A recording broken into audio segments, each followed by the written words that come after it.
ગુજરાતના ખેડૂતો પોતાની જમીનને બચાવવા માટે સરકારની સામે લડી રહ્યા છે, ખાનગી કંપનીની સામે લડી રહ્યા છે, પરંતુ સરકારે એક પરિપત્ર પણ જાહેર કર્યો.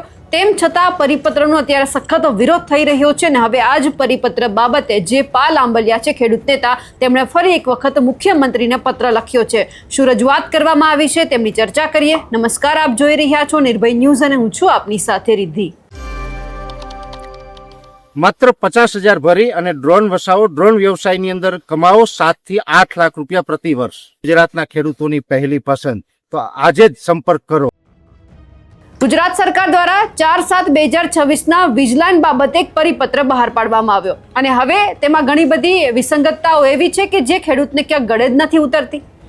ખેડૂતો માંગ કરી રહ્યા છે કે 4 ગણું વળતર આપવામાં આવે. સરકાર વાત કરે છે 2 ગણું વળતર આપવાની. અને હવે તમામ બાબતે જે પાલ આંબલિયા છે તેમણે મુખ્યમંત્રીને પત્ર લખ્યો છે અને તેમણે કહી દીધું છે કે જે અત્યારે તમે કંઈક બોલો છો, કંઈક પરિપત્ર કંઈક અને અમલ કરે છે બધાથી અલગ. તો સવાલ એ થઈ રહ્યો છે કે ખેડૂતો માટે જ્યારે સરકારને ઊભું રહેવાનું હોય છે ત્યારે સરકાર કેમ ઊભી નથી રહેતી. એમણે જે પત્ર લખ્યો છે તેમાં ઘણા બધા કારણો પણ દર્શાવ્યા છે કે 2013 જમીન સંપાદન કાયદામાં માર્કેટ ભાવના 4 ગણું વળતરની જો જોગવાઈ હોય તો પછી 2 ગણું વળતરનો પરિપત્ર કરવામાં કેમ આવ્યો. ખેડૂતો, કિસાન કોંગ્રેસ, કિસાન સંઘર્ષ સમિતિ સહિતના ખેડૂત જે સંગઠનો છે વિરોધ પક્ષ તરીકે જ્યારે કોંગ્રેસ પક્ષની એવી માંગ હતી કે ખેડૂતોને જે માર્કેટ ભાવના 4 ગણું અથવા તો પોલ દીઠ 50,000 માસિક ભાડું છે તે આપવામાં આવે તો પછી એક સામટું એકી સાથે પોલ દીઠ 2 કરોડ રૂપિયા સરકારે આ માંગ પર વિચાર કર્યા વગર જ કંપનીઓના હિતને ધ્યાનમાં રાખીને કેમ પરિપત્ર છે તે જાહેર કર્યો છે. એટલે ક્યાંક જે પાલ આંબલિયા છે તેમના દ્વારા એવું કહેવામાં આવ્યું છે કે સરકારની જમીન છે તો પછી ખેડૂતોની જમીન કઈ રણ છે? ખેડૂતો શું અહીંયા કઈ જે પકવવાના નથી? વર્ષ દરમિયાન તેઓ અનાજ પકવે છે. આ જ અનાજ છે આપણા તમામના લોકોના ઘર સુધી આવે છે તો પછી ખેડૂત માટે નિર્ણય કેમ લેવામાં નથી આવતો? હવે આ તમામ બાબતે પાલ આંબલિયા શું કહી રહ્યા છે એ સૌથી પહેલા સાંભળી લઈએ. રાજ્ય સરકારે 4/7/2026ના રોજ વીજલાઇનોના પ્રશ્ને જે પરિપત્ર કર્યો છે, આ પરિપત્રને લઈ અને આજે રાજ્યના મુખ્યમંત્રીને કાગળ લખીને કહ્યું છે કે રાજ્ય સરકારે જ્યારે આ બાબતે પ્રેસ કોન્ફરન્સ કરી ત્યારે રાજ્ય સરકારના પ્રવક્તા મંત્રીશ્રીએ કંઈક અલગ વાત કરી હતી. જ્યારે પરિપત્ર કર્યો ત્યારે એમાં કંઈક અલગ લખાણ આવ્યું અને એનો જ્યારે અમલ થઈ રહ્યો છે ત્યારે એ કંઈક અલગ જ અમલ થાય છે. એટલે રાજ્ય સરકારનું બોલવું, રાજ્ય સરકારનું લખવું અને રાજ્ય સરકારે અમલ કરવો, આ ત્રણેય બાબતે વચ્ચે ખૂબ મોટો ડિફરન્સ છે. જીતુભાઈએ કહ્યું હતું કે અસરગ્રસ્ત ખેડૂતોની કમિટી બનશે. એણે કહ્યું હતું કે ખેડૂતોને 200% લાભ મળશે. હવે જોયા જેવું એ છે કે જે પરિપત્ર થયો એમાં થાંભલાની વચ્ચેની જગ્યા છે એમાં 200%નું વળતર છે, કોરિડોરમાં 200% વળતર નથી. નંબર 1. નંબર 2, અમે જે માંગણી કરતા હતા કે માર્કેટ ભાવનું 4 ગણું વળતર અથવા તો 50,000 રૂપિયા માસિક ભાડું અથવા તો 2 કરોડ રૂપિયા વન ટાઈમ સેટલમેન્ટના, આવી કોઈ કરતાં કોઈ એમાં વાત કરવામાં નથી આવી.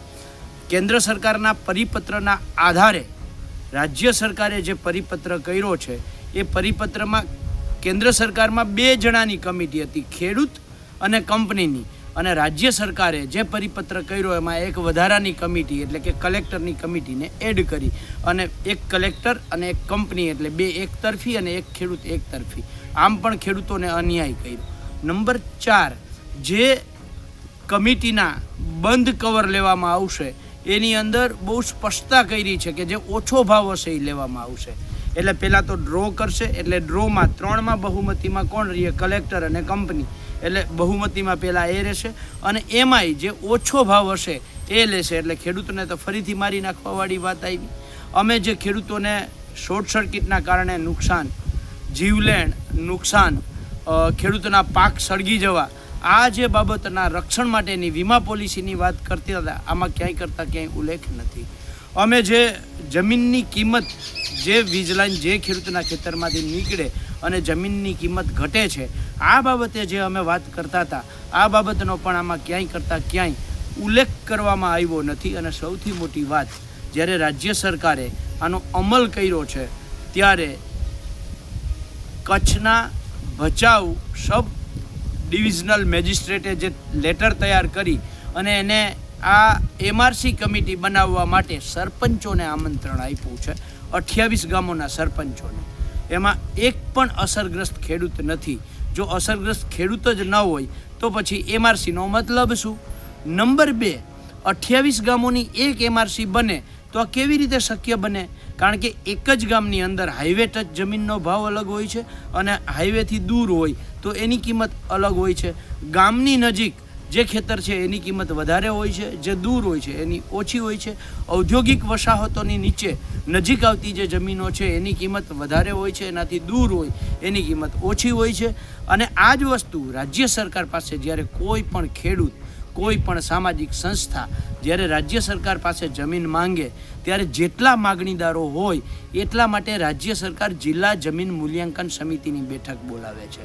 દરેક સરકારી ખરાબા માટે સરકાર એ જમીન મૂલ્યાંકન સમિતિ બેસાડે છે.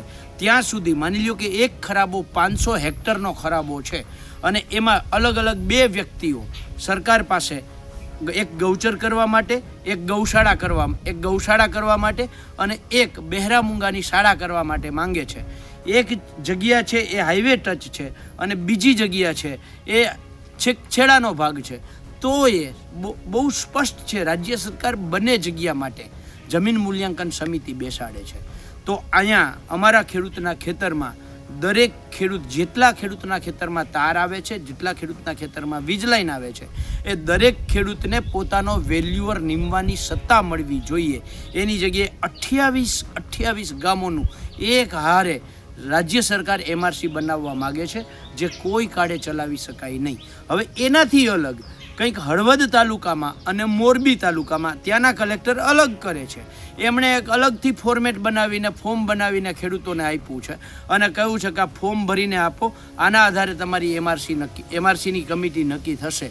એટલે રાજ્ય સરકાર જ પહેલાં સ્પષ્ટ નથી કે ખેડૂતોએ ફોર્મ ભરી અને એમઆરસી કમિટી નક્કી કરવાની છે કે સરપંચો દ્વારા કમિટી નક્કી કરવાની છે. અમારી બહુ સ્પષ્ટ માંગ છે.